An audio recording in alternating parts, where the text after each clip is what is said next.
நம்மளுக்கான நேரம் எப்போ வருமோ அது வரைக்கும் காத்துட்டு இருந்து தான் ஆகணும்.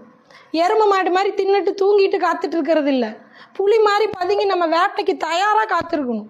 அது வரைக்கும் உன் திறமையை வளர்த்துட்டு உன் திறமையை அதிகம் பண்ணுறதுக்கான நேரம்னு நினைக்கணும் இல்லையா? நான் என் நேரம் வரும்னு படுத்து தூங்கிட்டு இருக்கக்கூடாது. உன் நேரம் வர்ற வரைக்கும் உன் திறமையை ஷார்ப் பண்ணுறதுக்கான டைமு, உனக்கு இன்னும் உழைப்பு தேவைப்படுது, இன்னும் உன் டேலண்ட்டை வளர்த்த வேண்டிய நேரம்னு நீ உன் திறமையை வளர்த்தி காத்திருக்கணும். அப்போ உன் நேரம் வரும்போது ஆண்டவன் உன்னை தூக்கி எங்கேயோ உட்கார வைப்பான். அதை விட்டுட்டு இன்னும் எனக்கு நேரம் வரல, இன்னும் நேரம் வரலன்னு நீ ரெஸ்ட் எடுத்துகிட்டு இருந்தா திடீர்னு உன்னை ஒரு ரேஸு கூப்பிடும்போது உன்னால் எப்படி ஓட முடியும்? புரியுதா? வருஷத்தில் ஒரு நாள் தான் போட்டி. அந்த ஒரு நாள் போட்டிக்கு தானே ஒரு வருஷம் ப்ராக்டிஸ் பண்ணுறாங்க. ஓடுறக்குன்னு ஒரு வருஷம் இருக்குன்னு யாராச்சும் படுத்து தூங்கிட்டு இருக்கிறவன் ஓடுவானா?